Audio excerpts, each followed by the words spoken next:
Marvel Zombies is a crazy popular series that Marvel did way back in the early 2000s, and it was written by Robert Kirkman. They then ran the story into the ground, not letting it die, coming up with more and more sequels. Well, today we're going to bring you all of the parts of that were covered over on the main Comicstorian channel. For this tale, we're going to need to travel to the Ultimate Universe and the Ultimate Fantastic Four. Poor Reed Richards is a young genius scientist who's being told he can't be a superhero. But with these powers, shouldn't he be? Well, recently he came in contact with another Reed, a Reed from another dimension. And this older Reed has told our young Reed, come to our universe, and I can teach you how to be a hero. So our young Reed takes that offer, and he creates a device to warp over to this other universe to learn how to become a true superhero. But this world, there's something wrong with this world. This is the world of Marvel Zombies. Young Reed panics right away as the zombie Fantastic Four tells him that he's been had. This was their plan. You see, the Marvel Zombie universe has run out of food, and it has some of the most intelligent zombies ever. So they tricked the young Reed to come here so that they can have some fresh meat. Young Reed quickly slips away and he jumps down into the sewer system to flee. But he won't get away that easily as the zombie Human Torch jumps in after him. With his heart racing, Reed runs through the sewer system screaming, "Oh God, oh God, oh God," until he eventually actually loses the zombie Human Torch. He climbs back up to the surface and he looks around. How did this start? How did this world come to this? What has happened? Well, this infection, it travels between dimensions looking for the superheroes and the strongest individuals. It spreads like wildflowers and has taken over this entire world in as little as 3 days. Reed looks around the entire city and he can't believe the state that it's in now. But, you know, zombies can smell fresh flesh. And Reed is currently out in the open, where the rest of the starving Marvel zombies are roaming, and they can sure as hell smell him. But those other zombies don't matter, because the Hulk is hungry, and he announces that the stretchy boy belongs to the Hulk now, and he charges straight for Reed. Reed looks like he's doomed. He's just a young scientist. How could he possibly stop the Hulk, of all people? Luckily, he won't have to, as every car in the area begins to plummet at the streets below, crushing a good chunk of those Marvel zombies. Reed looks around in shock and he realizes that there's only one man who could have done this, Magneto. And Magneto insists that Reed come with him if he wants to live.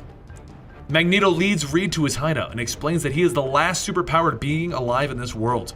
And he's been rescuing the human survivors, but none of them have any power to stand up to the Marvel zombies. After some worried looks from the humans, Reed explains that he's from another dimension, and that's why he's here.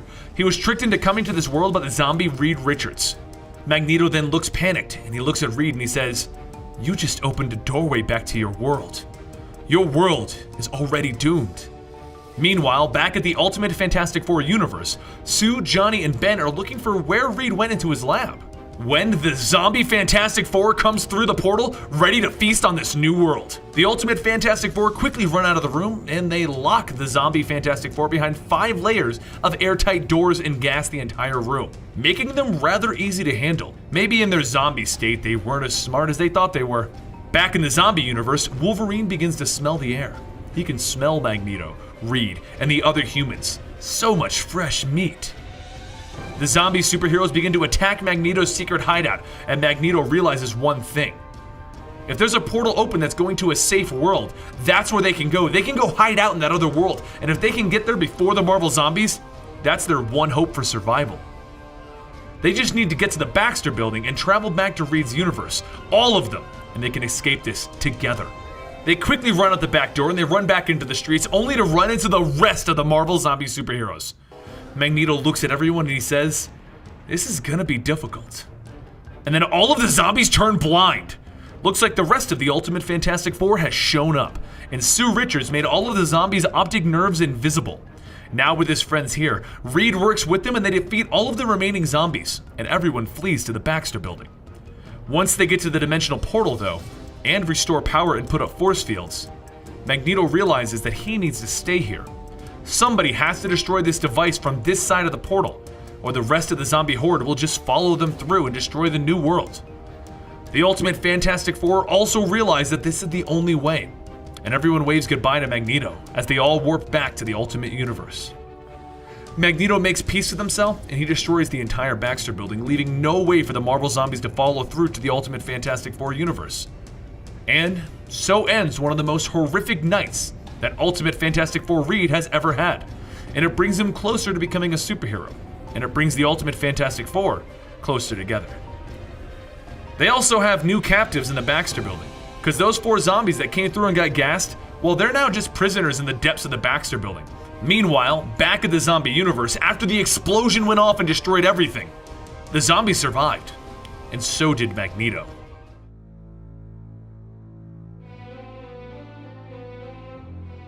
But what about Magneto? Did he die after this? Not quite.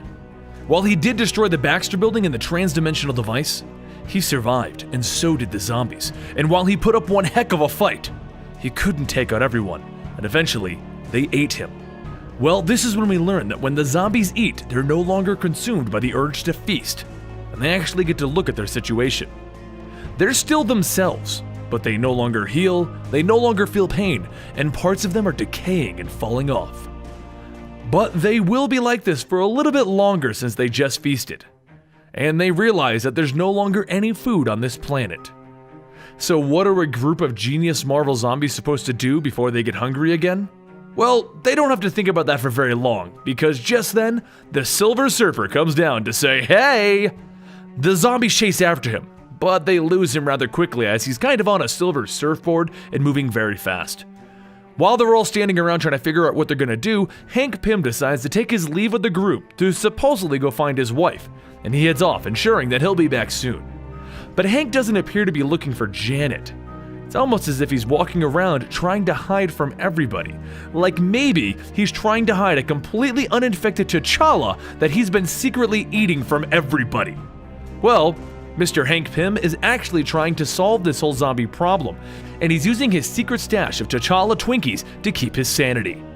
He's getting close to solving the zombie problem. Every time he eats T'Challa, he gets a little more sane and a little more capable of actually solving this problem. But there's an even larger problem.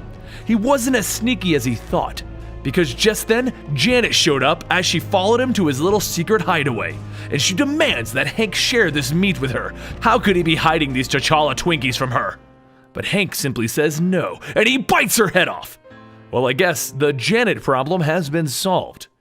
Well, the rest of the zombies are all headed back to see Iron Man and all of the others, and while Iron Man wasn't too happy that he didn't get to have some of that Magneto meat, something else decided to just float next to them at this time.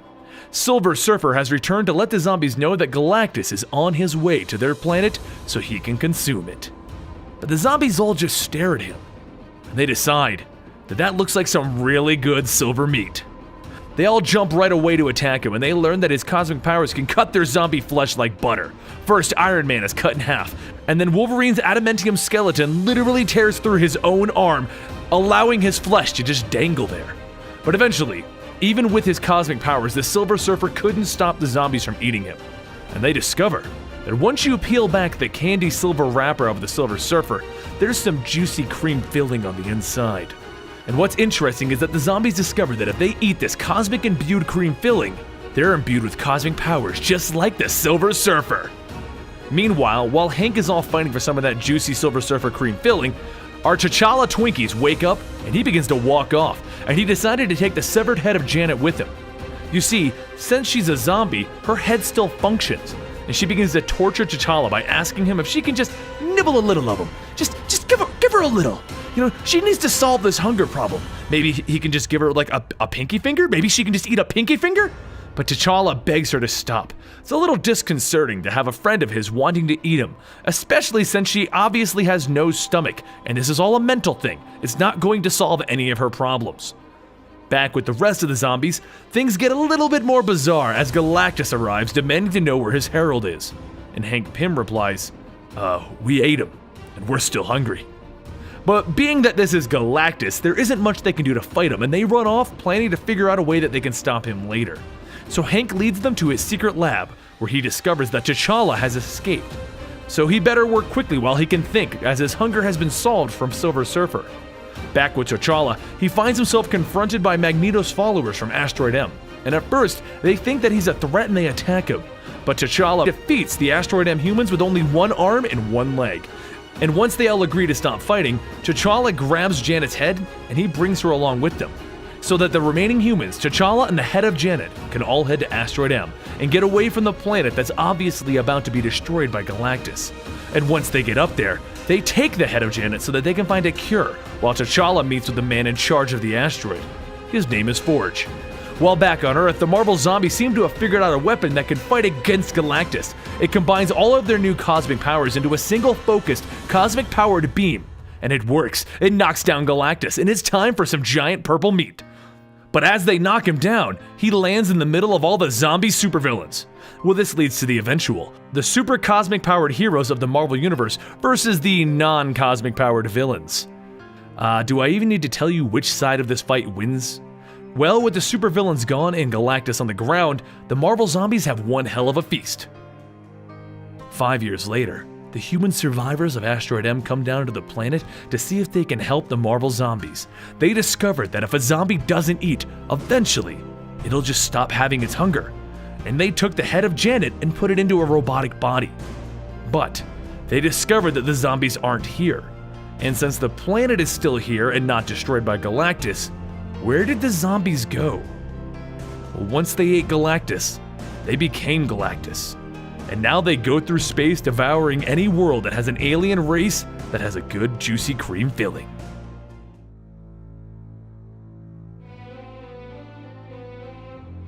It has now been decades since the Marvel zombies left Earth on an intergalactic journey, and they stand at the edge of the galaxy with new friends, and every living thing in the universe has been eaten. Giant Man turns to his zombie brothers and he tells them, "This is it. We ate everything."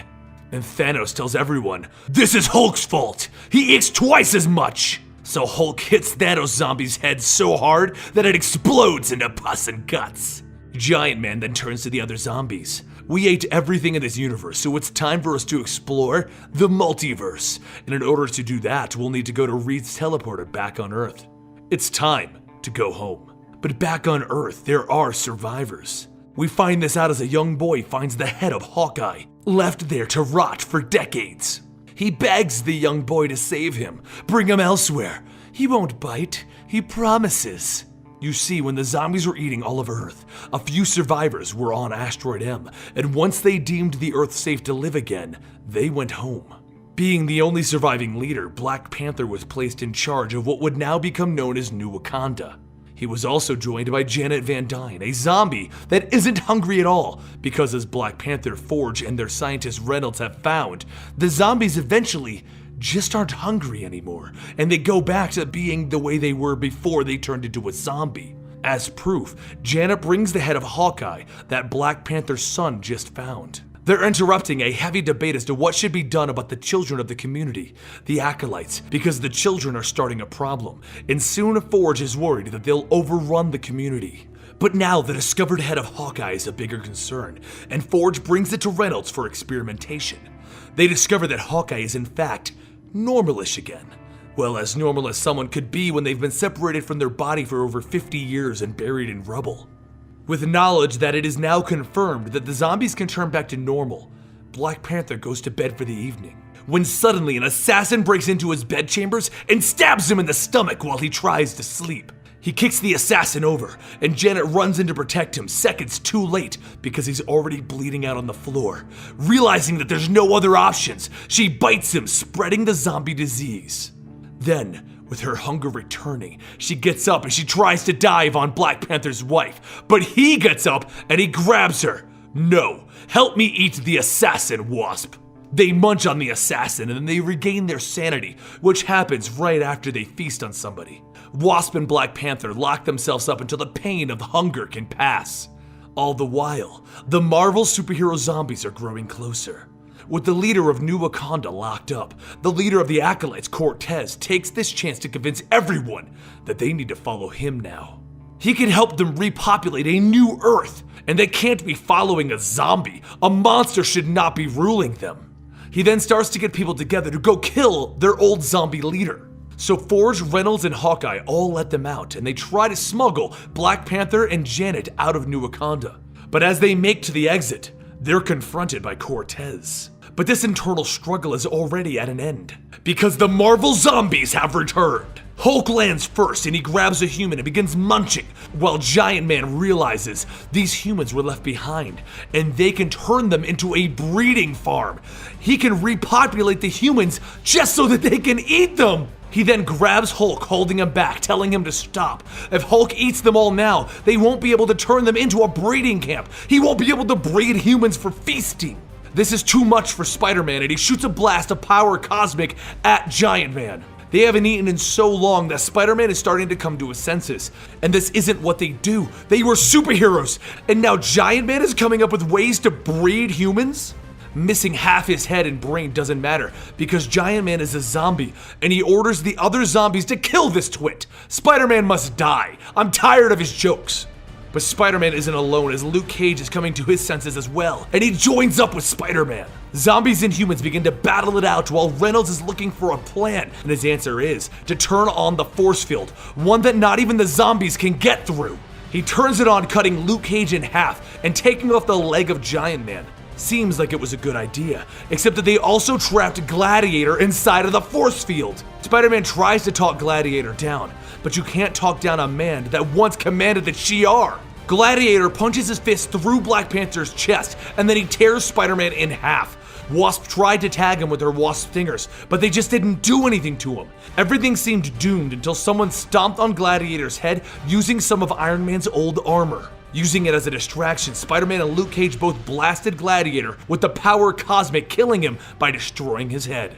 The man in the Iron Man armor takes his helmet off and reveals to Iron Man that it was Forge. He raided Stark Industries and improved on all of the armor. Oh, and he made this force field. They won't be getting in here anytime soon. So Giant Man turns to his fellow zombies. Whatever, we didn't come here for this. Let's go for the reason we're here. They then leave the humans there and they take off for the Baxter building. Forge takes all of the zombies inside, where he staples Spider-Man's body back together, gives Luke Cage some new legs, reattaches Wasp's head, and they tie down Bruce Banner to keep him from changing back into the Hulk. Cortez then walks in, demanding Forge hand over all of the zombies so that he can kill them. Forge refuses. They just saved mankind, and they aren't trying to eat anyone right now, so why are you trying to mess with them? So Cortez begrudgingly leaves them, and Black Panther turns to Spider-Man. Why did they come back, Spider-Man? He explains that they came for food. It's what they're always looking for. But their plan was to go to the Baxter building and get the multidimensional teleporter. Forge just laughs at that though, and tells everyone to follow him. They'll get a kick out of this. Apparently, he went to the Baxter building years ago and got the multidimensional teleporter. He just can't get it working. But here it is. And as he's explaining that, Giant Man figures it out for himself back at the Baxter building, and he tells his fellow zombies it's time for them to go back to the last bastion of humanity. The zombies all return to the force field wall to find Black Panther and all of the other zombies inside waiting for them. What is this? Giant Man asks, and Black Panther tells him, we have a deal for you. We'll let you use the multidimensional teleporter if you promise not to harm anyone and just leave. Giant Man and Iron Man are in shock. Okay, deal. But as the force field lowers, they charge out ready to fight, and Reynolds turns on the force field, locking everyone outside of the area. This ends now, Black Panther shouts as they begin fighting it out. Iron Man did manage to get inside though, and he goes right for the control room, but it's there that he finds quite a few people standing between him and the room. Everything seems to be going perfectly, except that they had Bruce Banner unconscious for the first attack, and he's now gotten himself free, and he's hungry. Meanwhile, back outside, Giant Man squashes Wasp between his hands, and Hawkeye opens fire on Giant Man, only to realize that that was pointless. He shoots arrows, and Giant Man is huge. Be my friend? He asks him. Back with Bruce and Reynolds, he tackles Reynolds and he pushes him into the control panel, which lowers the force field. Seeing their chance, the Marvel zombies begin entering the last stronghold of the humans, and Giant Man reaches out, grabbing Black Panther's wife. He raises her to his mouth and prepares to take her head off. When he stops, he turns to his zombie brothers and he tells them, the hunger's gone. One by one, the zombies all lose their hunger, and Giant Man turns to everyone. Truce? Oh hell no, Cortez shouts. You killed everything in the entire universe. You must pay for your crimes. Giant Man tells him that the memory of their actions is punishment enough. Not for me it isn't. I'm gonna make you pay, Giant Man, Cortez shouts at him. But Forge stops him. You can't hurt them. They don't feel pain. Plus, do you think they'd let you execute them? Before they can do anything else though, Hulk bursts through the wall and he's hungry. Everyone jumps in trying to stop the Hulk, but he's the Hulk and he will not be stopped until his hunger is satisfied. He destroys half the zombies while they try to convince him to stop, and all it comes down to is they need to stop Hulk's hunger.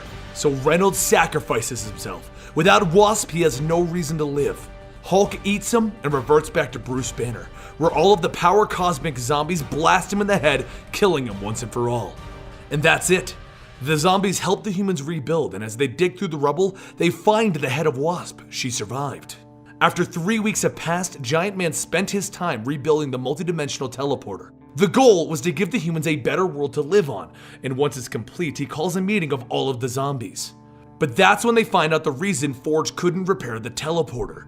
Cortez didn't want him to. He likes this world, a small batch of humans that he can control. He's the one that arranged the assassin to kill Black Panther. He also killed Black Panther's son all of those years ago, and he's been trying to remove Black Panther's regime.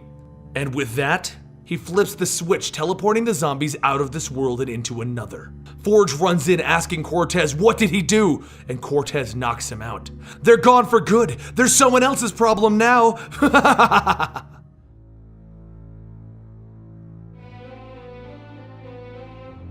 Our story begins in the swamplands of Citrusville, Florida, with the state initiative team, the Command, investigating reports of multiple hostile targets, with one costume hostile among them. As the group reaches an airport rental shop, Siege scans the area and finds a woman among the scattered bodies. And as he goes to check on her, she turns, showing her teeth, and lunges, biting Siege in the side of the face. Jennifer Kale blasts the woman away while the conquistador begins fighting off the zombies crawling out of the swamp. However, as more appear, they begin ripping him apart, and from the shadows a figure shouts, "This looks like a job for the merc with half a mouth." Zombie Pole leaps in, throwing knives, hitting Jennifer in the arm, and bites down on Wandar's shoulder. As Wandar struggles against Zombie Pool, Jennifer shouts for him to throw his body down towards her. She's got a plan. Wandar blasts Zombie Pool down, and as Jennifer turns a key, an airboat's blades begin to spin, and it sucks Zombie Pool inside of it, showering her with chunks of flesh and blood. Wandar floats down, stating that he will be able to purge the impurity from his body, but he will need time to hibernate to cleanse. As Wandar begins to rest, an arm from the swamp reaches out, grabbing Jennifer, and Siege says how he's so hungry. And as she crawls away, he chases after her. His cybernetics begin to call out that the biological unit is infected, terminating unit, and Siege shouts, "No, I'm still hungry!" But the cybernetic arm pulls out a gun and bang! Then Siege's headless torso falls before Jennifer's feet. Over at the headquarters of the Alternate Reality Monitoring and Operational Response Agency, also known as ARMOR, Director Charles Littlesky calls on the help of another hero to help them, Machine Man, or Aaron as he prefers. Charles says that he's been brought here to help them with a little problem involving perpendicular universes. Unlike parallel universes, these universes are crossing over into their universe, and the entry points appear to be growing in Citrusville, Florida. The one that crossed over is the Marvel Zombies universe. It's a universe overrun by a zombie plague. Charles then leads Aaron over to Michael Morbius's lab, where Michael explains that they need his help with creating a vaccine against the zombie plague, but they're going to need a blood sample from a human from the Marvel Zombies world. At first, Aaron tells him that that's nice and all, but he only came here because he was curious about ARMOR and their work. And as he begins to leave, a voice calls out to him stating, "It needs a long time." Aaron turns back to see Jocasta, and he tells her that they thought that they lost her when they fought against Ultron, and she tells Michael that it seems that the new medical attachments appear to be working fully operationally. Aaron then asks if they're sending Jocasta alone, and Charles says that it's not their first choice, but they don't have any organic escorts to go with her. They don't have any agents who care about robot kind. So Aaron says fine, he will go, and while Charles begins to use his powers to open up the portal to another world, Michael returns to his room. He then rips the skin off of his lips, showing his zombie fangs, stating that Deadpool did his part. Now it's time for him to do his. As Aaron and Jocasta step out of the portal, Charles tells them that this is Central Park, and he will return in 8 hours to pick them up and the sample. And if they're not here by then, he will assume that they were destroyed. Good luck! The two begin to head off towards the destroyed city, but above them, this world's flying heroes begin to swoop down asking, "Where are they? Where are the people?" As the two are carried into the sky, Aaron blows the head off of one as Zombie Falcon begins to rip off Jocasta's legs. Jocasta manages to shoot her eye beams, blowing him up, and back with Aaron, he starts to fall out of the sky. Aaron extends one of his arms to catch himself, but with the other, he catches a saw blade and he extends it up into another flyer. Jocasta starts to lose her balance, and she reaches into another flyer zombie to grab the intestines to help slow her fall. But as more intestines come out, it begins to rip. Before falling any further, Aaron extends his legs to catch Jocasta, and she says that one's getting away, but Aaron tells her, not really, and he fires a rocket, causing the zombie flyer to explode out of the air. A little while later, Aaron helps put Jocasta's legs back, and she tells him, okay, it's back on. And he tells her, he just likes the view here. Once Jocasta is back up and walking, the two begin to follow the scans of life across town until they finally find the only building in New York that apparently has power. Aaron begins to ask what's so important about this place, and while looking through the windows, Jocasta says all humans have been detected, and what they see is all of the superhero zombies eating everyone. Jocasta tries to scream, but Aaron covers her mouth, stating, it's clones. They're mass-producing clones just for, oh god, they need human blood, not clone blood. And then they hear a voice asking, excuse me, but I'm pretty sure you aren't allowed here. Did my husband give you permission? Jocasta asks husband, and Aaron says no. They are, travelers. And the woman then asks, like the man on the flying surfboard? About a year ago, a man appeared from the stars, and he was devoured, and those who devoured him gained his powers. Later, though, those who ate the man took off into the sky in search of new blood, and since then her husband, Wilson, did what he does best, and he built an empire. Wilson has since protected her by controlling his hunger to eat her, and Jocasta says that she has a bit of an odd request then. May she have some of her blood? It's for a very important medical problem where they come from. The woman agrees and Aaron offers for her to come with them, but she tells them no. Wilson protects her here. She is what keeps him going. After getting their sample, Aaron and Jocasta leave, but after looking back at the bodies being eaten, Aaron begins to think back to how other robots were treated, and he won't let that stand. Aaron tells Jocasta to head to the portal. He's going to take care of a few things, and then he jumps through the window to the zombies, firing his rockets and guns. Aaron soon finds himself shooting and burning all of the heroes in this world while destroying their machines that they are using to clone humans. Once the last capsule is destroyed, a zombie bear appears behind Aaron and bites down on his head, and then spikes shoot out of the bear's head. The floor begins to cave in, and Aaron and the zombie bear begin to fall, and he rips it off, stating, God help me, I have no stomach and I have to barf.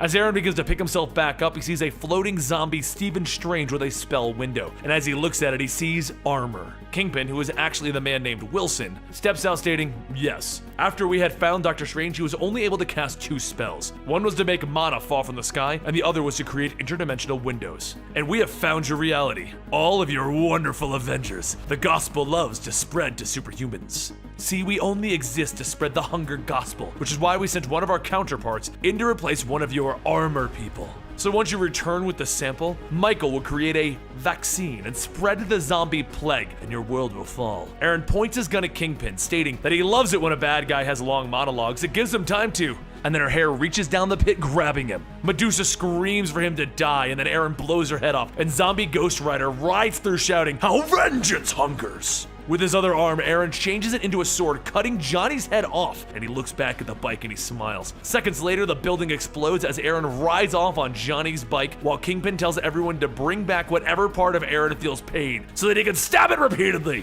Aaron rides through the city, driving along the city buildings until some of the runner zombie heroes begin to catch up. One manages to jump into the way of the bike, causing Aaron to lose control and crash. But back at Armor headquarters, a worker goes to check on Michael because he's late to a meeting, and as she enters, she sees Michael bleeding and he tells her, behind you. But it's too late as zombie Michael bites down on her shoulder. She falls out of the room and another worker walks by asking if she's alright, and she jumps up biting him. Back at the extraction point, Charles steps out asking Jocasta, where's Aaron? And as the two of them look off into the city, they see a fire. And Charles says, I'm sorry. And Jocasta says goodbye. Slowly, Aaron begins to call out to Jocasta, but he's having a hard time as he's missing the lower part of his body along with an arm. Jocasta and Charles step through the portal, and as Charles tells Control they did it, Jocasta heads over to Michael's lab where she sees him eating people, and he says that he knows what she's thinking. Operating without anesthesia, tisk, tisk. Jocasta radios back to Charles stating, we have a situation. And he tells her that he noticed, just make sure that none of those zombies escape. After running towards the exit, Jocasta begins to weld the door shut, and then she hears people banging on the other side to let them out! The zombie wasp flies by telling her that she's just a dirty, stinking robot. She will never be human like her. Back down in the subway tunnel, the zombies begin to surround Aaron's broken body. But as one of them reaches out to grab his head, his hand passes through it, and from behind the pillar, Aaron steps out stating that his hologram projector still works. He then begins torching all of the zombies and beating their heads around with other zombies' arms. As more of them start to run down, Aaron fires off his fingers into a wall extending 4 razor-sharp wires, and the zombies run through, cutting themselves in half. Soon a giant bear dog teleports in, and Aaron extends his arm, wrapping it around its neck, stating, "You can teleport, huh? Well, that's good. Now fetch." Over in the current world, Zombie Wasp continues taunting Jocasta, and then she slams her hand, smashing her, and rips the door back off, letting the people in. She begins to fight off the swarm of zombies, and then elsewhere in the facility, Aaron teleports in, riding the zombie bear dog, stating that he's been programmed to eviscerate their squishy organic bits and chew gum. And he hates gum! After shooting down the horde, Aaron pulls out a brain from one of the zombies, telling the dog to go fetch, except that it has a bomb attached to it, and as soon as the dog eats it, it explodes. From behind the shadows, Zombie Michael kicks Aaron, stating, "I've had enough. The hunger gospel will not be silenced by some damn automaton. I'm a vampire and a zombie. I'm a vampy and I can't be stopped." Suddenly, the real Michael appears, stabbing a tree branch through Zombie Michael's heart, and then he begins to turn to ash. Aaron says, "Dude, you just staked the zombie version of yourself. You're gonna need therapy for the rest of your life." Zombie Captain Mayan then appears through his shield, shouting in symbols, and Aaron cuts through him, stating, "No, you know what? My name is Machine Man, and I just saved the flippin' world." Jocasta then runs out shouting, "You're alive!" And Aaron says, "Of course, I'm too cute to die. Now give me some of that sweet, sweet robot love." After their blissful robot kiss, Charles tells him it's not over. Someone managed to use the teleporter to get out of the facility, and Michael says, if he may, he would like to assemble and lead the team to catch whoever that was, because this has been a long time coming, and the Midnight Suns must return.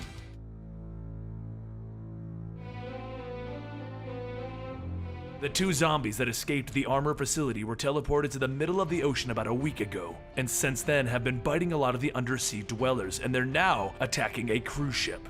Not long after the reports that the cruise ship is under attack, Morbius and the Midnight Suns rush in to contain the zombies. The first of that group, Jack Russell, quickly jumps through the portal, transforming into his werewolf form, and he begins slashing and ripping apart the zombie sea creatures. Right behind him comes Jennifer Kale, the survivor from the first contact group that was sent to Florida, and next out is Damian Hellstrom, burning away anything that moves. Finally, closing out the portal jumps Morbius himself, firing canisters filled with an oxidizing bacteria that, when exposed to the zombie virus, proved to be rather explosive. However, before being sent down, Morbius developed a vaccine to protect the team in case they get bitten. But unlike other vaccines, there's a slight chance they may develop a full-blown version of the disease themselves. Elsewhere though, the 2 escapees, Simon Garth and the head of Zombie Pool, emerge onto the beaches of the island nation of Taino in the Caribbean Sea. Simon, holding the head of Zombie Pool, begins to walk up to the beach and into the forest, and as the 2 of them make their way through, Zombie Pool says that ever since he lost his body, he really doesn't feel the hunger anymore.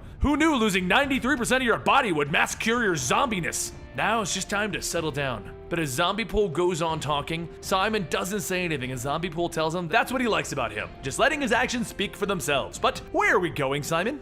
Zombie Pool looks around and he sees them walking through the camp, and he notices the chemicals that they are using. They're making drugs, cocaine to be specific. Simon continues on until they walk into a cave and see a man sitting, and the man tells Simon that he knows that he's a zombie. But what is that? Simon explains that the head is all that remains of the mercenary named Deadpool from a different dimension, and the man tells him that he is Black Talon, and Zombie Pool says, "For a cool name like that, you totally ruined it by dressing like that. You really need to get your priorities in order." Talon then says that he holds the amulet of Damballa, the same as the one around Simon's neck, which is why he was drawn here. However, it doesn't control the other dead, regrettably, so they put them in the pen. Zombie Pool shouts out, "Oh hell no, no one is caging this bird. This looks like a job for the merc with only a mouth." And he leaps in, biting one of Talon's guards. However, it is short-lived as another guard skewers Zombie Pool's head to a stick to stop him. A short while later, Talon sits down speaking on an intercom, stating how he may have come across something of interest, something that could destroy all of the heroes permanently. And on the other line, the Hood sits telling him to go on. He's listening. Back out at sea, the cruise ship the Midnight Suns were on begins to sail towards the beaches of the island. But as it gets closer, it explodes! And on the shore, Jennifer teleports Jack and Morbius down. And Morbius tells him, "That was close, but where's Damian?" Through the burning ship, Damian calls out that his concern is appreciated, but the fires of this Earth do not burn him. So he figured that he would just ignite the engine before landfall. Over in Hell's Kitchen at Hood's hideout, some of his men questioned Talon's intentions for selling them an end-of-the-world weapon, stating that the Armageddon might be bad for business. The voice of Dormammu says, "Perhaps it might, but as long as you, Parker Robbins, wear the hood of Nishanti, you serve a higher calling." Since the spells of their world's Sorcerer Supreme prevented him from acting directly in this plane of existence, he must deploy thralls, such as Parker Robbins. And he wants this virus, and since he wants it, so does Parker Robbins. Not long after that, Hood and the rest of his men appear before Talon, but as they do, Dormammu tells his human puppet to beware. Enemies are approaching them from the jungles. Out in the jungle, the Midnight Suns come across a grave, but Damon mentions that he feels like they're being watched by entities far beyond his comprehension. As they get closer, they begin to notice the graves here have been hollowed out, and with a quick swing, Morbius is cracked across the face with a shovel. Soon, members of the Night Shift all jump out, and they begin to attack each Midnight Sun. Needle leaps out, stabbing Damon with a needle, while Danson begins to stop Jennifer from using her powers. While stunned, Danson jumps in to kick Jennifer away, and Digger begins to bury Morbius. As the dirt is thrown on him, Morbius tells him that he spilled his blood. He really shouldn't have done that. Digger laughs at him, asking why, and Morbius jumps out of the grave, telling him because now he wants more. Damon begins to burn away the needle that stabbed him, and then he turns his focus to Tatter and starts shooting fire. Everyone shifts who they're attacking to, and Hood says that they've disappointed him. They're just a bunch of wannabe heroes. And Morbius tells him, "You're wrong." And then as he turns to look at him, Morbius' face begins to drip with blood from Danson, telling him, "We're not heroes, we're monsters." Jennifer tells him that he needs to snap out of it. Zombies are starting to make their way towards them, and Morbius pulls out his gun and begins firing. Except this time, the zombies are not just exploding, they're releasing a gas. One that is spreading the zombie virus. Hood begins to ask what the heck is going on, and Morbius says that his vaccine, the zombie virus, has mutated in reaction to it, and it's evolved. Jennifer begins to have flashbacks to when she fought Zombie Pool, stating it's happening again, and then she hears a voice. Dormammu appears before her, stating, "No, I can grant your powers. All you need to do is take my hand." Dormammu goes on, telling her that he knows that she studied under Dogma the Enchanter himself, but she merely lets him baptize her. She could effortlessly destroy any undead. Jennifer tells him that she doesn't want to save her skin from the brain munchers just to corrupt her soul, and that she breaks a vial. The liquid seeps into the ground and the roots begin to grow, and then before long, a swamp walker stands behind her. The Swamp Walker swings at Dormammu, but his arm just passes through and he says that he is just only a projection. Jennifer says that she can also dispel him from even doing that, so whatever he's selling, she ain't buying. But before fading away, he tells Jennifer, "I will go, but if you desire my aid, just call my name." After escaping the zombie cloud, the sun begins to rise and the group sets up in an abandoned building. Jack mentions that the winds are changing towards the west, going towards the resorts and the innocent villages. And Morbius says, "I know, right? We just need more data." And Jack says, without their immunity to the undead virus, he doesn't know how they'll. But Jennifer stops him, stating, "Immunity? Well, she brought some mud from a swamp in Florida just in case they needed to summon an old friend. So everyone, meet Man-Thing." A little ways off in a small village, the townspeople begin running and screaming as Zombie Pool begins to shout, "Don't be alarmed! We're not going to eat you! That's just an ugly stereotype! We're just life impaired and looking for a place to call our own! We will work!" But before long, the zombie cloud begins to cover the town, and with it, the cloud begins to rain. However, the rain from it is a red rain, one that transforms people into the zombies. Back with the group, everyone heads over to Talon's plantation, and as the doors open, Talon tells Hood to hurry to him so he can call upon protection. However, Hood runs over punching him, telling him to shut up, and Morbius asks, why side with them? The Hood then tells him that that guy is just a tool. The monster squid that is Man-Thing seems to actually know what they're doing, so yeah, unlikely team up. Meanwhile, Man-Thing walks through the rain. Even though he isn't fully immune to the virus, he gains his powers from the earth, and the earth is replenishing him quicker than the rain can dissolve him. While Jennifer keeps her eyes open, Morbius then contacts Arbor to report their current status. Charles says that he can see that they have a problem. Their computers are showing that the cloud will spread within an hour to the coast, so unless they can stop it before then, they're going to have to issue an orbital nuclear strike on the entire island. Elsewhere though, Simon and Zombiepool head to one of the resorts while Zombiepool shouts that they're being followed by some giant swamp thing. Help! But before Razorwire can say that he'll save them and stop the monster with extreme prejudice, the rain follows and begins to burn him, Ogre, and Lightning Fist. Man-Thing continues his pursuit of Simon, and the rain begins to remake the three heroes into one large undead creature. The creature blasts away Man-Thing's arm, and just as he goes to regrow it, it then splits him with a lamppost. Man-Thing breaks off the post and begins to fuse back together and then swings at the creature, but before it could attack, the creature grabs the post, holding Man-Thing off the ground. Man-Thing's body begins to dissolve, and Jennifer calls out that they are too late. Man-Thing is dead. She then begins to cry at the loss of the Man-Thing, and then she hears Jack from behind her telling her that the only thing that they should fear is fear itself, so let him show her. Let the hunger show her. Jennifer begins to panic, and throughout it, she calls out to him, Dormammu! Dormammu! Downstairs, Morbius begins to talk to Damon about their next move regarding the nuclear strike, and that's when he's zapped, and a voice says, she has a better idea. She'll seize control of the mist, so that her Lord Dormammu can lay total domination to this world. Jennifer then begins to call upon the undead night shift to keep Morbius and the rest at bay while she projects herself up into the virus cloud. What she sees, though, is that the virus is now acting as a single collective mind, one that she can control. But there's a second mind here. What formidable genius could possess the willpower to evoke this swirling mass psyche? And then she hears scratching. Among the mist, she sees Zombie Pool, now with a body, stating that it's so great to actually scratch that phantom limb. Nice bikini, by the way. Jennifer says that it was him who hurt her before. He shall die, and she fires a blast, exploding Zombie Pool's newly formed body. A short while later, Simon picks up Zombie Pool's head and he says, for a moment, I was a part of something bigger than myself. Like I finally had a home. But even in there, they found me. But looking back at that swamp, whatchamacallit thing that's chasing us, I kind of envy him. From the remains of the Man-Thing, though, a hand begins to form. Simon walks out to the pier and Zombie Pool tells him, you know, we'll always be chased. I'm starting to think we should just let ourselves get caught. Just end it all now, Simon.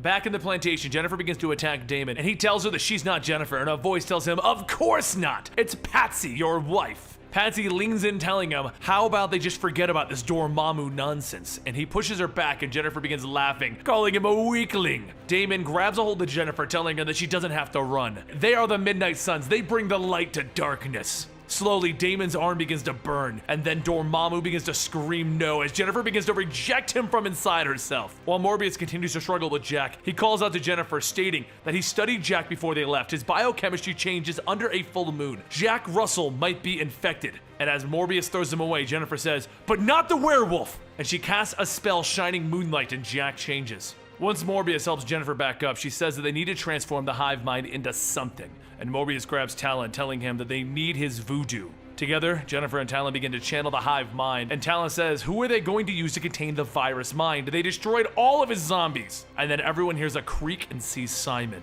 And Jennifer shouts, he will do. The channeled hive mind then begins to enter Simon, and once it's done, Hood says they really did him and the night shift a solid, saving their bacon. So we won't have to whack the whole lot of them. Next time though, not so much.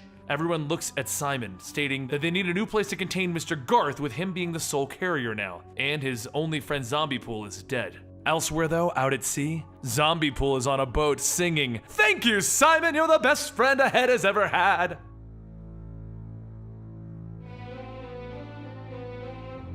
The head of Deadpool, known as Headpool, was set off to sea to find other adventures. This is the story of that head. But before we can talk about the head, we need to start with Deadpool himself, the proper Deadpool in this older storyline. Keep that in mind, this is an older storyline and probably not in continuity anymore. For Deadpool, it was just another day in the mercenary world, as he is shot down to Earth in a small space pod. He was selected for this job because it's special. It's, you know, he gets to crash land into Earth. Only he can survive that. Through its wreckage, Deadpool pulls his burnt self out and he hears a voice telling him that he looks like hell. And as Deadpool looks up, he sees the voice of Kazar, who watches over the Savage Land. So Deadpool might want to explain what's going on. Deadpool tells him, well, it all started 6 hours ago at an AIM space station. A few weeks ago, Hydra sent a bioweapons team to the Savage Land in an attempt to find a new natural toxin that they could weaponize. In that group was an AIM operative who reported back to Hydra that they had made a significant find. So much so that AIM then sent in a heavily armed retrieval team. So just as soon as Deadpool meets with his contact to get the package from them,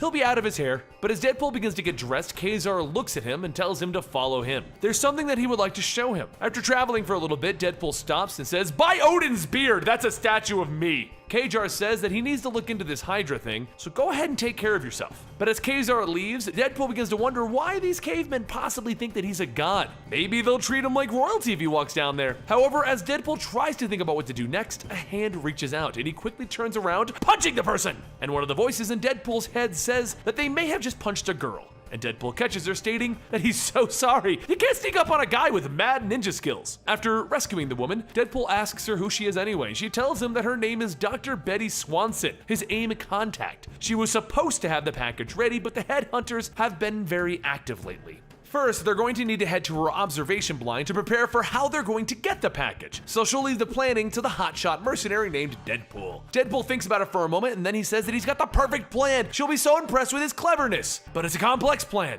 and she'll need to listen to every detail. And 1 minute later, Deadpool jumps into the middle of the headhunters, guns blazing, killing them, stating, "That was pretty good, so long as they don't have a bunch of cavemen reinforcements," which 1 minute later show up and capture the two of them. They begin dragging Deadpool and Betty into their cave, and the headhunters leave Deadpool into a room, and as he looks up, he shouts, "That's impossible!" And the head of Zombie Pool shouts, "Hiya, handsome! Thanks for bringing me a fresh new body." A short while later, Deadpool and Betty are tied up and suspended over a lava pit, and Deadpool asks, "What the steaming crap is going on?" Zombie Pool says that he was content ruling his minions as the head man, but then he was thinking how great his head would look on his body, which Grog here has volunteered to help with the delicate surgery. But he will at least do the James Bond villain thing and tell him a story before they get on with it. Originally, Zombie Pool came from a parallel universe where a zombie virus had ravaged their world. So after stumbling into a mystical gate, he found himself in this world. And then due to some traveling complications, he lost his body. So him and his friend Simon became friends, and soon Simon helped stage his own death by sending him out to sea, which led him to being found by the headhunters, who saw him as a god or something. Who would have thought? But anyways, it's time to make room on that body for him, so Grog will just give him a little shave just above the shoulders. Grog raises his axe and he begins to slam it down, but at the last moment, Deadpool pulls himself to the side, causing the axe to hit his arm. Zombie Pool shouts out, "Don't let him get his!" But it's too late, as Deadpool begins beating everyone with his own severed arm. After throwing the arm and grabbing a hold of a gun, Deadpool frees Betty, but before he can kill any more of the cavemen, Grog crushes the gun, and Deadpool tells him, "Hey, I was shooting people with that!" Deadpool quickly grabs one of his katanas, and with a dramatic slice, he stops and counts down from 3. As soon as he says 1, Grog's head pops off, and Zombie Pool says, "Well, see? My plan worked out perfectly. Now these guys are dead, and you can take me out of here. Good job, buddy." Deadpool grabs Zombie Pool and gets ready to throw him into the lava pit, but Betty stops him, telling him to wait. The head is the whole reason AIM sent him here. And Zombie Pool says, "See? I'm special. Just head deeper into the cave to escape." What they find is an escape route, though it's a giant waterfall. But before Betty can figure out what's going on, Deadpool grabs her and he jumps down it. Once the two of them wash up along the shore, Betty suggests that since it's getting dark, they set up camp. And in the morning, she's going to sneak into the Hydra camp to have AIM pick them up. A short while later, after the campfire is set up, and Zombie Pool asks him, "Is there some grub to eat?" And Deadpool asks him, "Where would it go?" Zombie Pool says, "Hey, I'm a zombie. I just like to chew on things." So Deadpool gives him a bug to eat. The next morning, the three wake up and head out, and Betty says that they need to be careful. There's some trouble ahead. Deadpool sticks Zombie Pool onto a stick to keep watch, and once the coast is clear, they continue onwards. But Betty says that they need to be careful. Normally, when the large predators leave, the little ones come next. Deadpool looks around and decides that he doesn't see any, and that's when a raptor jumps out of the bushes, pulling him in. Betty says, "Oh God, she's going to die," and Deadpool tells her, "I will save you," and he stabs the raptor in the mouth and begins to ride him. The raptor flails trying to throw Deadpool off, but after the raptor falls landing on him, Betty asks if he's okay. Deadpool says he's good, and a voice tells him, "What a relief! I would hate to think that we came all this way to find a corpse." The two look up at a Hydra agent, and after a quick thought, Betty says, "Thank God, this guy's a kidnapper." The Hydra agent says, "Nice try, but we're gonna deal with you later. First, we need to tase Deadpool." And after looking at him, the captain says, "This is the wrong guy. They're looking for the guy's decapitated head, except zombie-ish." Kazar watches from afar, stating that he just knew the little guy was gonna cause trouble. After a few more hits from the taser, Deadpool manages to kick the commander away by hitting him in the groin, and with his high-pitched voice, he tells everyone, "Get him!" As the Hydra agents start to pile on Deadpool, he shouts, "It's clobbering time!" And a voice in his head tells him that they really need to develop their own catchphrase. Deadpool begins to fight off the group, and the commander tells everyone to forget the taser, just shoot him!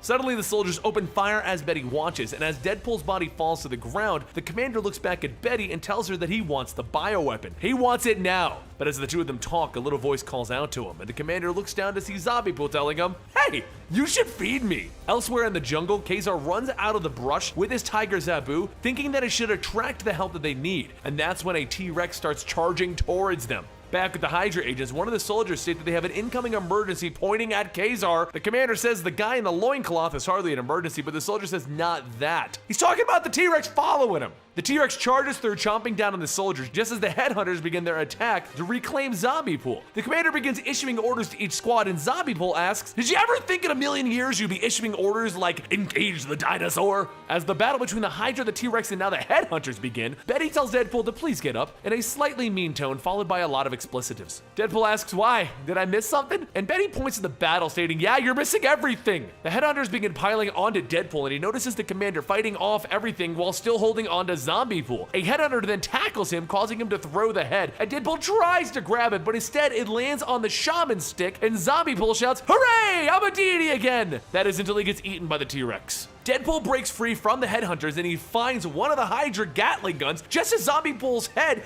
falls back into his hands. Deadpool asks, are you ready, Butch? And Zombie Pool says, ready, Sundance, let's ride! Deadpool begins creating a path through the crowds, and just as him and the rest get out, Kazar tells him to go ahead. He'll lead the forces away. And Deadpool tells him, thanks, you're pretty okay for a guy with a limited wardrobe. As the three of them make their way through the jungle, Betty's watch begins to beep, and she tells them that it's just a GPS from AIM in case they ever get lost. Zombie Pool says, that's nice, but can we get some food, please? I haven't eaten anything since I took a bite out of that T-Rex. Meanwhile, back at the AIM space station, with no contact from Betty telling them what's going on, they assume the worst, and they decide that they're going to vaporize everything within a square mile of her GPS locator.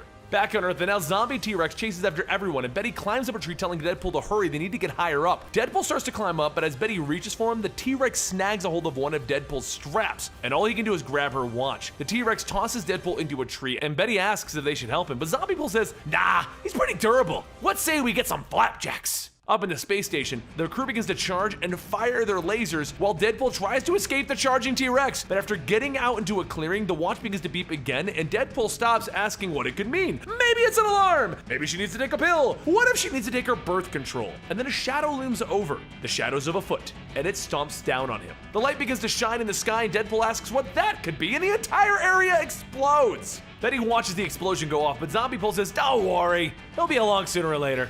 She tries to respond with, nothing can live through oh my god, and from the fire, Deadpool says, he's parched! Anybody for a fresca?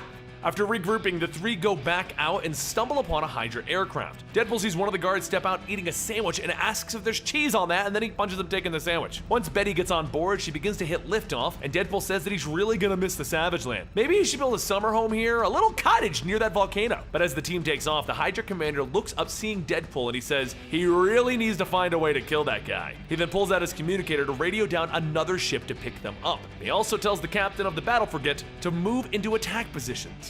After taking a much-needed shower, Betty radios the AIM space station to let them know that they're on their way with the package. Just make sure not to shoot them since they're in a Hydra spacecraft. Once the ship boards, the sub-commander Blake tells Deadpool excellent work. He's worth every penny that they're paying him. And Deadpool asks if he can pay him in cash. Just like the giant white bags with the green money signs on them, please? Blake tells Betty to go ahead and bring the head into the lab to contain it, and in the meantime, Deadpool can go to the room that they set aside for him to freshen up. After changing and getting a new set of clothes, one of Deadpool's voices asks how long they're going to avoid talking about this. They know what will happen if the virus gets loose on Earth. Everyone is going to die. And Deadpool says, surely not everyone. Not the iCarly kids, Adam West, Paula Abdul. But the voice responds telling him, what part of everyone don't you understand?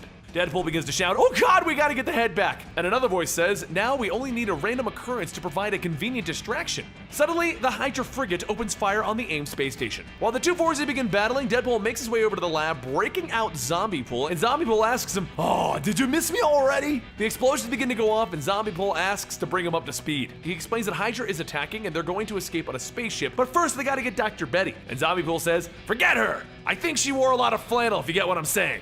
Deadpool tells him, in no way do I understand what you're talking about. As the space station begins to explode, everyone begins to head towards the evacuation ships, and Deadpool sees everyone else had the same idea, get to the evacuation ships. The lasers begin firing, and Deadpool grabs a hold of Betty so that the two can escape together, and once aboard the evac ship, Deadpool tells the pilot to take them to Florida. And if he sees a Taco Bell along the way, wait, Bob? Deadpool lifts the pilot's helmet and he tells him, no, his name is... But Deadpool stops him stating, Bob, I thought you were back on Earth with Hydra and dead and in a different book. The man says that his name is Bill, agent of AIM, and Betty shouts, can they just get the hell out of here now? The other pilot begins to take off and Deadpool says, it's just like Han Solo told Chewbacca, fly casual. The pilot then says, actually, he likes the three newer films better. Hayden Christensen is an amazing actor. Deadpool looks at him and then shoots him in the head. And he tells Bill, say Jar Jar Binks is an abomination. Say it! Just as the ship takes off, the Hydra frigate receives an incoming call from Deadpool asking if they want to discuss the terms of his surrender. Betty slaps them, stating that they should just give them whatever they want before they kill them. And Deadpool says that his colleague suggested that they work out a deal so that they don't get torpedoed into oblivion.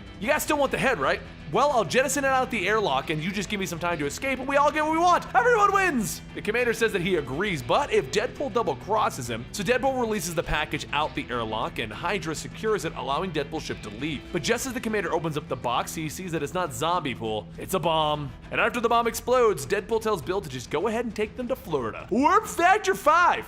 And Bill says that this ship doesn't, but Deadpool tells him he said Warp Factor 5. Yes, sir, Bill says. A short while later, back on Earth, Bill flies the aircraft, nearly knocking over some locals in a fishing boat. The locals paddle back to the shore, and Deadpool steps out, stating, "Hey, rednecks, have any of you guys seen a dimensional gateway around here?" And Zombie Pool says, "You know, I wouldn't mind some lunch. Could you guys spare a foot? Maybe just a toe?" The locals begin running away, and Deadpool says, "You know, you're really a people person, Zombie Pool." And Zombie Pool tells him, "It's a gift, my man, a gift." Bill begins surveying for the portal since Zombie Pool doesn't know exactly where it's at, you know, the portal that'll get him back to his zombie world. And as they travel through the muck, something behind them begins to rise. Zombie Pool mentions that he remembers this swamp. Him and Simon had a hell of a time in the Caribbean. They made a lot of friends and observed some interesting wildlife. Just then, Man-Thing jumps out of the waters to attack, and Betty and Bill open fire while Deadpool just sits in the water. Zombie Pool says that thing is slow moving. If they haul ass, they can leave him in the dust. But as they turn to run, Deadpool says that it sounds like he tangled with Shaggy McGardenhoe's face before. Zombie Pool tells him, "I have no idea what you're talking about, and I will ignore any further questions regarding this thing." But as they begin to escape Man-Thing, they find themselves surrounded by Hydra agents. The captain says that there's been a slight change of plans for them. They're going to take the head, and him and Mr. Wilson will draw blades. Deadpool says, "I'm always up for that, but who are you exactly?"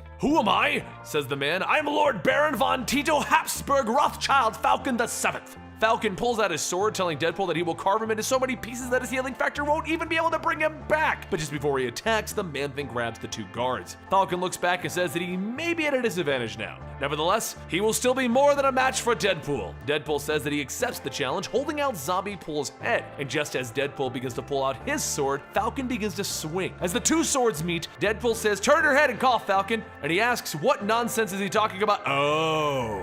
Falcon falls to his knees, holding his groin, stating, "Not cool." But just as he goes to finish his sentence, Deadpool swings once more, lopping off Falcon's head. Once the head lands, Zombie Pool says that it's time for lunch, and Betty mentions that whenever Deadpool is around, body parts seem to become airborne, to which Deadpool tells her that he hadn't noticed. Bill tells everyone that they are close, and soon a purple light begins to shine. Deadpool asks if it's the super hyper-dimensional taxi stand that he remembers, and Zombie Pool tells him, "Oh yeah, come to Papa." Deadpool steps into the portal with a comment of, "One small step for Deadpool, one giant leap," but Zombie Pool stops and tells him, "Would you just get the hell on with it already?"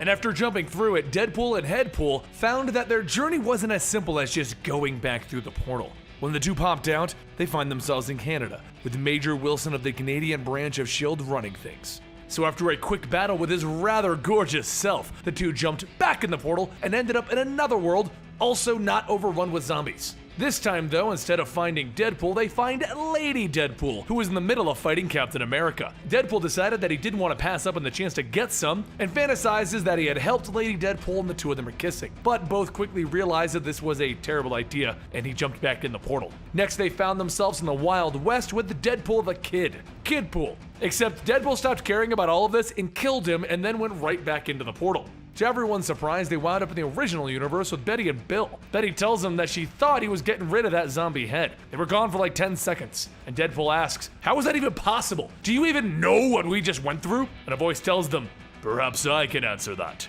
After all, I am Sorcerer Supreme, Dr. Voodoo."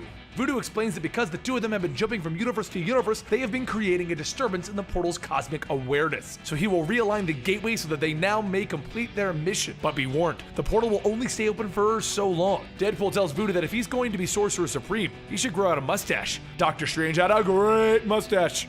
Once the two of them leave, Betty notices Man-Thing standing behind them and decides, you know what? Screw the swamp. And her and Bill jump through the portal. Everyone looks around at the destroyed city. And Headpool tells everyone, yeah, zombies aren't real good at keeping the house clean. Because as it turns out, they have now returned to the original Marvel Zombies universe. As they begin to head off to their objective, something else walks through the portal. Sub-Commander Blake and other AIM agents begin to walk out, and he tells everyone that they don't have much time as the portal closes. After a bit of traveling, the four decide that they're going to hide out for a bit, and Betty asks what they're going to do about getting back home. And Deadpool tells them, well, since the flow of time is all messed up from me and Deadpool jumping around, we might just need to find out when we arrived. That way, we can go find my past self and jump into the portal before Zombie Morbius and past Zombie Pool jump in. Then everyone hears somebody say that they have a better plan. Just then, Fabian Stankowski bursts through the wall in a giant mech suit, stating, "First, I will snap your spines. Then, I will feed on you." Fabian rushes forward, knocking Deadpool away, but suddenly everyone hears a missile being fired, and then Fabian's suit explodes. Everyone looks back to see a group of humans and a woman telling them that they looked like they could use a hand. Or maybe they could just be handy. She introduces herself as Professor Veronica Chase, and Betty shakes her hand, telling her, good to meet them. As Deadpool and Headpool look at the two girls, two words come to mind: mud and wrestle. Veronica leads the group back to her underground hideout and tells them that when they saw them coming, a few of them threw this place together. There's food, weapons, beer, and even a PlayStation 3. Deadpool announces that as the team of Team Deadpool, they will rest here for a day, or two, or a week, or maybe a month, or until they can arrange to accidentally see Professor Veronica naked. After a few days and a lot of Hot Pockets, Deadpool decides that he's gonna go see how Betty and Veronica are getting along in Veronica's lab. Deadpool offers to help if they need it, or maybe he could nuke some Hot Pockets for them, but Veronica mentions that there is actually something he could help them with. They are currently very close to coming up with a serum to stop the virus, and with his unique set of skills, they could use him to capture a zombie. If he does, they might be able to work out some kind of a reward? Without much of a thought, Deadpool quickly agrees, but for this plan to work, he's going to need a sewing machine. A little while later, out in the waste, Deadpool walks up to a group of zombies with Headpool sewed to the top of his head. The zombies ask what's wrong with his body, and Headpool tells them that he had to put himself back together after a big Galactus battle. But never mind that, has anyone seen some, humans? I'm starving here. Everyone tells him that if there were some, they would have already been eaten, so no, there's none around. Before leaving though, he whispers to the zombie Cypher that if he's really hungry, just follow him for a few minutes. But anyway, catch everyone later! 3 minutes later, Cypher asks what this is all about, and Headpool tells him, "Flesh, my boy, just follow me." Once Headpool leads him away from the buildings, Veronica's crew springs the trap, capturing Cypher, and they bring him back into their base. Veronica says thanks for getting a non-combat specimen like this, he's utterly weak and helpless, and Cypher shouts, "I'm right here." But outside with the other zombies, they hear a voice asking them what's up. The past Deadpool, the one that was already here before they traveled to the portal coming to this period of time, tells them, you know, I shouldn't have to tell you this, but if you can't trust a random bunch of zombies, who can you trust? He wanted to tell them that their human flesh-eating needs are about to be solved thanks to yours truly. 2 words, dimensional gateway. And that's all he could say about that. Anyways, he's got a man to see about a horse. Seriously, we're gonna go eat a horse. Back in the hideout, Deadpool freshens up with some Axe body spray, and he gets swag for his date. Once he's ready, he heads over to Veronica's room, telling himself to remember, just think about baseball. Think about George Will thinking about baseball. Much later, Deadpool stops to smell the flowers, and Bill tells him that they need to talk. Now that they've returned the head to this dimension and helped these people, it's time for them to go home. First, Deadpool tells him no way, there's flapjacks here every morning, and all the fresca he can drink, along with the hottest piece of tail on the planet. Literally, he isn't going anywhere. But a little while later, during his bubble bath, the voices inside Deadpool's head tells him, you know, Bill is right. Betty and Bill do need to go home. Finally, he agrees with the voices and tells them, stupid naggy voices, and he goes to tell Veronica goodbye. He tells her that they must go. His work here is done and he has other responsibilities, and Veronica tells him, no problem. She will have a team ready in the morning to escort him. Deadpool goes on stating, please, no tears or long goodbyes. Wait, what? And Veronica says that she said no problem. What they did was just business. Betty laughs, stating that she will go back to her things. Stud. The next morning, Veronica tells everyone good luck as she sees them off. But before they can get far, Crusher and the other zombies tell them that they knew that if they waited here, something would crawl out. Put your bibs on, it's showtime! From behind the group, Blake with the game agents tells them that they finally got the drop on them and they're here to take that head back. Deadpool looks at him pointing ahead and Blake looks up stating, oh, as he sees the other zombies there. The AIM agents open fire and the zombies begin chasing after them, leaving Absorbing Man with Deadpool and the rest of them. Headpool tells him to lay off, but he tells him no thanks. He'll start with the little girl right away. Veronica pulls out a rocket launcher and fires a rocket, launching Absorbing Man away. However, Absorbing Man gets up from the blast, and Deadpool asks if he can borrow that. He wants to make a specific rhetorical point. As Absorbing Man makes his way back to the group, he tells Deadpool, you're gonna use that again? It won't even knock me off my feet now. And Deadpool tells him, shh, I'm aiming! And then he fires, missing him. Absorbing Man starts to laugh at him. And the rocket hits the wall behind him, and Deadpool begins to run as the building begins to fall on them. Through the rubble, Deadpool crawls out, thinking that he needs a really good quip ready. Maybe something about shifting the real estate market. And then he shouts, "I killed a building!" And the voice tells him he nailed it. As Veronica and her team leave, Bill with the AIM troops says that he felt a lot safer around those guys. And Deadpool says that they told him that they never really liked him anyway. Bill just sighs. Once the four of them reach the hangar, Deadpool tells everyone that there's their ride, no need to thank him. But cash and foot rubs will do. Bill says that he's never flown one of these before, and Deadpool tells him it's perfectly good for transportation. Now, man your blimp! However, not long into their flight, Betty tells everyone that they may have some company. Looking back, Betty sees Iceman and Firebird flying in, and Iceman begins to cover the blimp in ice. The weight of the ice begins to send the blimp crashing into a nearby building, and Deadpool tells everyone, "I will handle this," and he jumps out after Firebird. Through one of her blasts, Deadpool jumps again, telling her that her order for medium rare Deadpool coming right at ya. But for him, he'll have a shish kebab, and he stabs her with both of his swords. The two of them go crashing to the ground below, and looking down at her, Deadpool tells her that she's kinda still got his sword in her. He's gonna need that back, along with her head.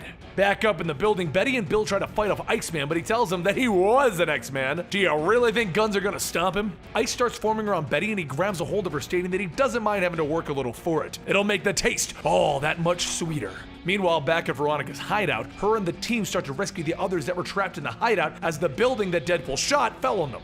Back on the ground, people begin to hear another rumble, and through the debris, Absorbing Man breaks out, grabbing one person, telling them, "Daddy is home!" Back over the building, just before Iceman is about to bite into Betty, he hears the elevator doors ding, and then a light shines from them. Suddenly, Deadpool rides out on a motorcycle, and he jumps off of it, sending it right into Iceman. As the bike begins to fall, it pins Iceman on a beam, breaking his spine. And he shouts, "I can't feel my legs!" 20 minutes later, after thawing out Bill, Deadpool tells everyone that before they can go killing anyone else, they're gonna need some new clothes. Iceman asks if anyone can help him. "Please?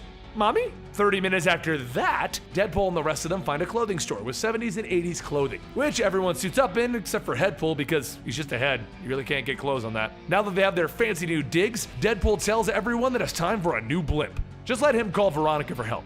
Veronica tells him sure she can help, but she won't be there for a bit. And by the time dinner comes, she'll be ready for a bite, because now they're all zombies. Everyone begins to climb the stairs up, and Betty notices that Deadpool has a roll of toilet paper, and he just tells her they never know when they're gonna need 2-ply. But not long after that climb, Betty sees the figure of Veronica, and that's when she says, "Oh crap!" Deadpool sees Veronica just as he remembers, pretty, wanting to kiss him. However, before that kiss can happen, Betty runs in, elbowing her to the ground. Deadpool says, "All right, just shoot her this way so I can cut her head off." And then Absorbing Man smacks Deadpool down. Bill starts shooting him in the legs, but then he forgot to change into something that can absorb the hits. So he reaches out for some rebar sticking up from the walls. Deadpool comes up with a great idea before Absorbing Man can touch the metal, and he throws the roll of toilet paper at him, causing him to absorb that. He then jumps on him, slicing through the top of Absorbing Man's toilet paper head, stating something that even Marvel decided to remove. And the voices state that they can't believe he actually went there. Next, Deadpool backs Veronica to the edge of the building, and she tells him to wait, let her free, and they can have the serum that she perfected. Only problem is that it must be taken before a person reaches a certain stage, which she herself has already passed. She tells them okay, no shooting, decapitation, tossing off the building. Promise? And Deadpool says he promises. But looking back at Betty, he says, well, she doesn't promise. Deadpool holds onto the serum as Veronica falls off the building, and Betty tells everyone that that was a surprisingly satisfying experience. Once that is taken care of, everyone heads to the roof and tells everyone to look, the helicopter is invisible. Actually, that's a joke, we have no helicopter. Above them, they begin to hear the thwip of a helicopter, and they see Blake and Ashcroft already flying in. Blake tells them that they need each other. They need a ride, and he needs the head. So how about a bargain? Due to the helicopter having a limited fuel tank, the group has decided to make stops along the way, and during one of those stops, Betty and Bill raid the vending machines for everyone so that they can eat. When they return, Betty says that before he can ask, no, there was no Fresca, Deadpool. And while everyone eats, Blake notices Headpool's been left alone. Blake calls for Bill to come over and knocks him out, and then he tells Deadpool that there's a horde of zombies coming, they have to go get them. Deadpool tells him to get the chopper ready, but as he and Betty run in to stop these zombies, they realize that there aren't any zombies. And then Blake in the helicopter starts laughing at them. Blake tells Headpool that he better not cause him any problems, and as he points his finger at Headpool, he bites down, taking off the finger. Headpool tells him that the virus is going through his bloodstream, so if he wants to live, he's going to have to deal with him. So without delay, Blake turns around and begins to beg Deadpool to give him the serum. Deadpool tells him, fine, but you have to promise to be my slave forever and bring me breakfast in bed every morning. Blake tells him, of course, thank you, and he begins drinking the serum. But after he burps, he says that's not very tasty, the flavor is disturbingly familiar. And everyone loads back up in the helicopter and Deadpool shouts, full speed ahead, Mr. Bill! As they take off, Blake begins to feel a little strange.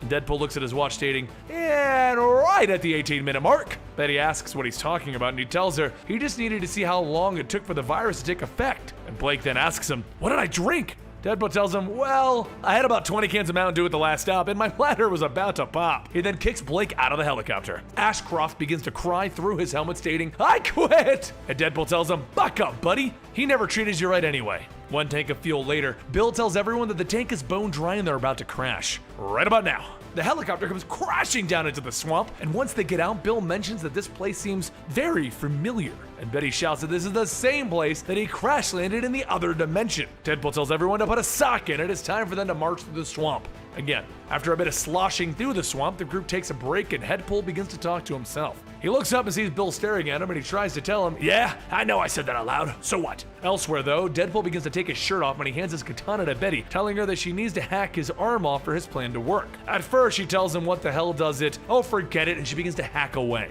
He tells her that he needs another favor. Now cut a huge hole in his shoulder. She swings and after a bit of running around screaming, he tells her, for the last thing, bring him that severed head. Through the bushes, Man-Thing begins to rise, and Deadpool shouts to them not to worry about it this time. It's time for some hot double Deadpool action. Deadpool asks why exactly has he sewn him on backwards, but now as Deadpool begins to face off with the now past Zombie Pool sees Man-Thing and says, oh, now I get it, guarding the rear, so to speak. However, before any real fighting can be done, a bolt of lightning strikes and everyone looks up to see zombie Dr. Voodoo. Voodoo tells everyone that it is he who will be going through the portal this time. He will be locking it behind himself, so he will have the dimension all to himself. Everyone shoots at him and the fighting between everyone starts again.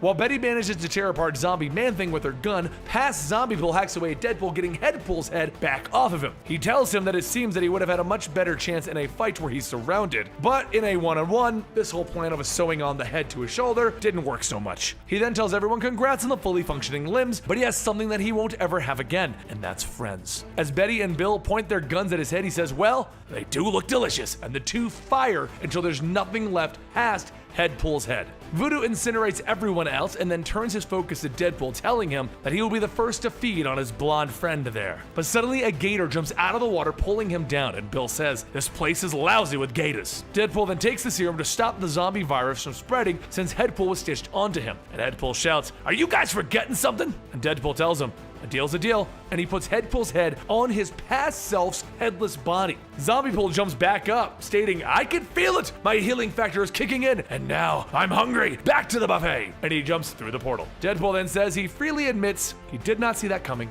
As he jumps through himself, he sees himself running into the same airboat blade as before, and being just ahead and then drifting out to sea, reliving the exact same events that put him into the position in the first place. As the head drifts away, he says, you know, I did have that coming, didn't I? Back at the portal, Bill jumps through stating anything is better than this place, and Betty says that it looks like they've come a long way. So she will express her gratitude with a kiss. Deadpool asks if this means that they're going to be getting married, and Betty says he can buy her dinner instead, and the two of them jump through the portal. Except Deadpool doesn't go back to his dimension. Instead, he stands before a man telling him that he is the elder of the universe known as the Contemplator, and he has plucked Deadpool out of the cosmic flow for a purpose. Deadpool tries to say, but him and Betty, we were about to, but the Contemplator tells him, fear not, she has been returned to her home dimension. There's no need to worry about your love life. There is a mighty threat that will affect the multiverse, and you, Wade Wilson, can battle this threat. Deadpool looks at him and tells him, the hell you say?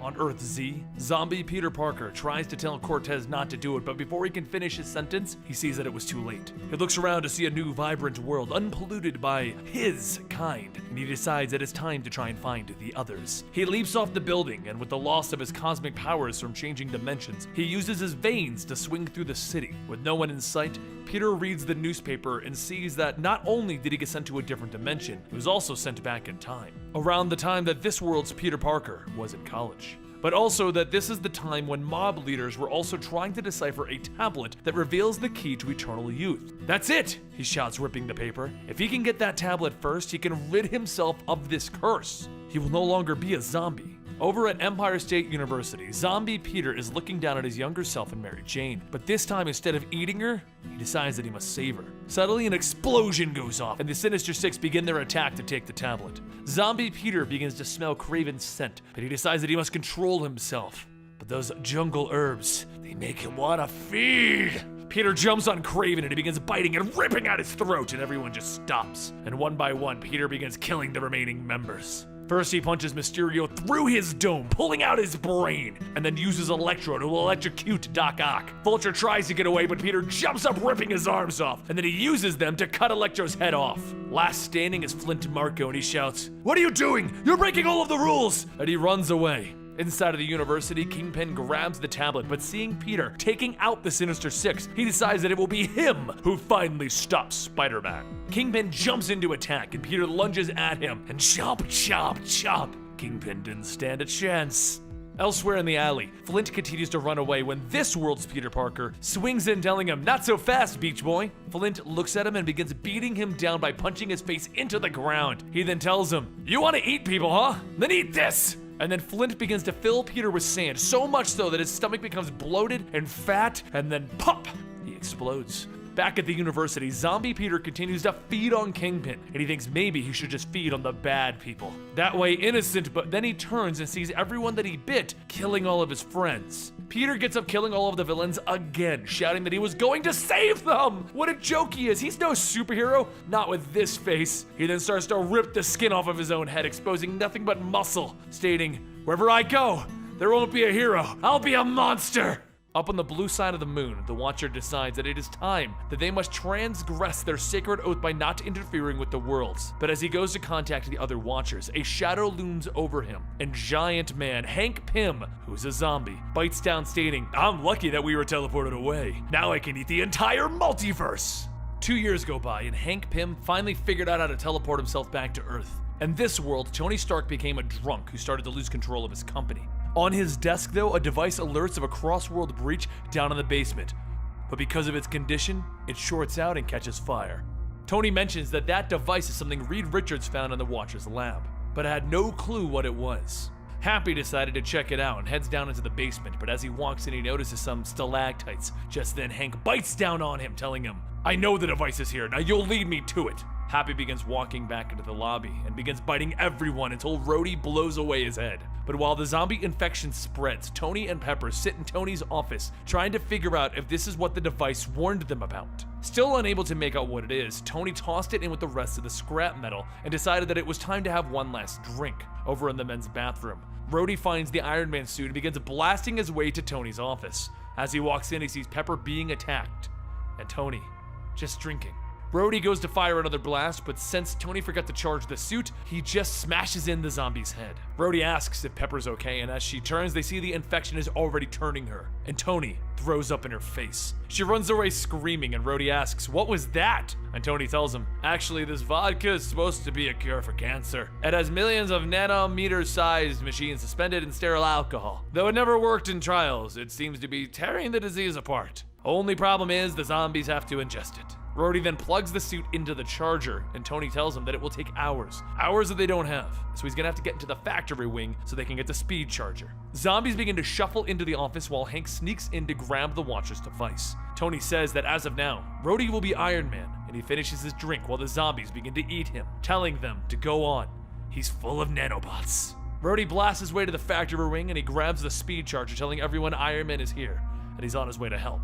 2 more years pass, and in Tokyo, Kitty Pryde begins to meet up with Logan as hand ninjas begin to attack. She runs down the alley and she sees Logan, except that it's not this world's Logan. Zombie Logan lunges forward, but Kitty phases, and Logan rushes through her into the hand ninjas and begins tearing them apart. Once he's done eating, he turns back to Kitty and then is shot in the face with webbing. Zombie Peter Parker grabs a hold of Logan and slams him into a wall, telling Kitty that this is about to sound corny, but come with me if you want to live.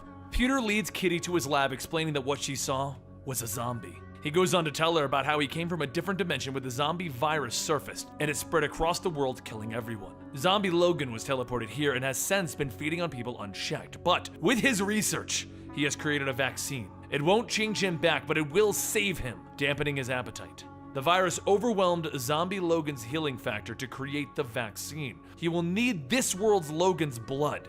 Back outside, Zombie Logan finds himself fighting with Sunfire as he's thrown into the underground fighting rings. Iron Fist looks at him and asks what's wrong, and Zombie Logan pops his claws both through him and Sunfire's head, telling him, "I'm just fine." Then a voice calls out to him, and he turns back to see this world's Logan walking up to him. Over in Peter's lab, he continues to explain to Kitty about the vaccine, but the flies are starting to bother her. He is still a zombie. She looks around to see where the flies are coming from, and phases through to see what it is, and finds body parts hanging from the ceiling. She pushes herself back out, and Peter tells her that he wanted to spare her. He then takes off his mask, telling her, "It's time for the truth." Kitty shouts that he's one of them, and Peter says, "Yeah, well, it's a bit complicated, but I've been working on our treatment and I haven't killed anyone in a long time. I was so close to saving Logan, saving the world, and saving my own soul." Kitty is still hesitant about helping, but Peter hands her a wooden stake, telling her that she can just phase this into his head and it'll kill him, since he can't eat her anyway because of her abilities. But time is short. They need to get a sample of this world's Logan's blood now. Back in the Fight Club, both Logans are going back and forth, slashing and cutting away at each other until Kitty and Peter show up. Logan quickly turns to kill Peter, but before he can, Zombie Logan stabs Logan through the back. Kitty jumps into action, holding the stake in her hand and stabbing it down into Zombie Logan's head, but she only managed to stab his eye. He smacks her away, stating that he's pretty sure he has something in his eye, and then Logan gets back up and rips Zombie Logan's insides out. Logan turns back to Peter, telling him that he has 1 second to explain what's going on. 10 minutes later, Logan says, "This is pretty nuts even by my standards." As Peter leaves with the sample and Zombie Logan, Kitty and Logan watch as Kitty asks what should they do now. And Logan says, "Maybe grab some grub? I kinda worked up an appetite." After witnessing the destruction of his newfound home as well as the woman that he loved, Bruce Banner, the Hulk, has returned from space to destroy the worlds of those who first exiled him. He jumps down into the blue area of the moon above Earth to begin carrying out his revenge. And as he bursts into the palace of the royal family, he calls out to Black Bolt to come and face him. But what he sees is that the palace is scattered with parts of bodies. From the shadows, Medusa tells him that he does not want this fight. And as he gets closer, he sees Black Bolt and Medusa as zombies. Hank appears behind him, telling him, "Thanks for stopping by. We were starved for some company." Hank punches down on the Hulk, and in the distance, the survivors of the Hulk's planet appear, shouting that they will protect their king. But one blast from Black Bolt's sonic powers blows everyone away, allowing the zombies to feed on them. Hulk jumps up as Hank begins eating and punches him across the face. Hulk then picks up Elio and begins to run outside, and just as they are clear, Elio notices something on Hulk's arm. They both look at the bite marks, and the Hulk begins to call out to the hunger, and he rips Elio in two, and he begins to devour her, and when he's finished, he looks towards Earth. After taking his ship down, the Hulk begins eating through the people of Manhattan. While Earth's armies try to fight him off, Sentry flies in telling Bruce to forgive him, and he blasts him through a building, punching and beating him down, telling the Hulk that this greatly pains him. But the Hulk then changes back to Bruce, telling him, "Wait, you just don't understand. This hunger." Sentry changes back and he tells him, "Whatever this is, we're gonna find a way to fix it." And just then, Bruce leaps up, biting Sentry in the arm, and then he changes into his uniform, stating, "I understand now." Meanwhile, Zombie Peter watches, stating that this just keeps getting worse and worse. He's going to need backup, and right now, it's time for the Avengers to dismember! Over in the Avengers Tower, several of the now-turned zombies sit around discussing their #1 kill. With the world destroyed and mostly eaten, the zombies have to pass time sitting around talking about their glory days, when the zombies' armies all fought each other. But while Hank continues to work trying to figure out the Watcher's device to unlock the rest of the multiverse, the hunger alert goes off. Quicksilver runs over to Professor X's body, which is still hooked up to Cerebro, and sees that there is some fresh human meat that they missed over in the Savage Land. Everyone loads up in the Quinjet and they fly out, but as they begin to get closer to where the signal came from, the Quinjet is shot down. The zombies begin to pick themselves up as Peter tells them, "Lucky they were already dead, huh?" While the new Avengers are here to make sure that they are erased and will never be allowed to infect another dimension again. Sentry asks them what about the flesh that they detected, where is it? Brody begins burning through the zombies, telling them that he's got their flesh right here. "You never managed to turn me." Every time that he got bitten, he just cut off that part of his body and replaced it with some Stark tech. So what's one less finger? He's got two more. The fight between the two zombie factions erupts, with everyone rushing in to kill each other. Moon Knight tells Thundra to get Spider-Man. He has something attached to his back. She says that she does not take orders from men. Fortunately, she was going to do that anyway. But before she can, the Hulk rips her body in half, telling her, Bugman is Hulk's friend. He teaches Hulk all zombies must die. Quicksilver runs past, snatching the canister off of Peter, but as he runs away, Peter launches out his vein webbing, ripping off Quicksilver's head. Quicksilver's body continues to run, and Peter shouts for someone to stop that body. Logan then charges in towards Sentry, telling him that he'll never forgive him for killing Kitty. Sentry knocks him away, telling him that he is both an unstoppable force and a movable object. Logan tells him, unstoppable I can work with, just as long as I can cut something. He stabs into Sentry, but he knocks him away, asking, do you know what you've just done? Do you want to release the power of 1,000,000 exploding suns? As the Sentry tries to contain himself, a blue light beams down on everyone, and Sentry sees that he's now been teleported back up to the moon in a test tube. Hank tells him that he figured out how to unlock the rest of the multiverse. He just needed a power source. Say, a power source of 1,000,000 exploding suns? Now with everyone on the moon, the battle continues with everyone trying to get the canister back, and Logan manages to cut it open. Everyone looks and sees the canister was filled with sand. And Moon Knight asks, are they supposed to be impressed by this? Peter says that Tony Stark developed nanites that attack the disease. The only problem is that they needed to be eaten. So he tracked down an old friend who can force everyone to ingest him and loaded him up with the vaccine. Flint Marko begins to swirl around, forcing the sand into everyone, and soon everyone's bodies begin to decay and fall apart. Peter tells Flint Marko thank you, but he just tells him good riddance. As Hank's body begins to fade away, a light begins to shine and the Watcher appears, stating that was fascinating. Flint Marko says they told him that he was dead, and the Watcher says that he is a being of pure energy. There's nothing to be turned, even as persistent as the zombies were. All he was doing was observing the events unseen, waiting for the then perfect solution to present itself.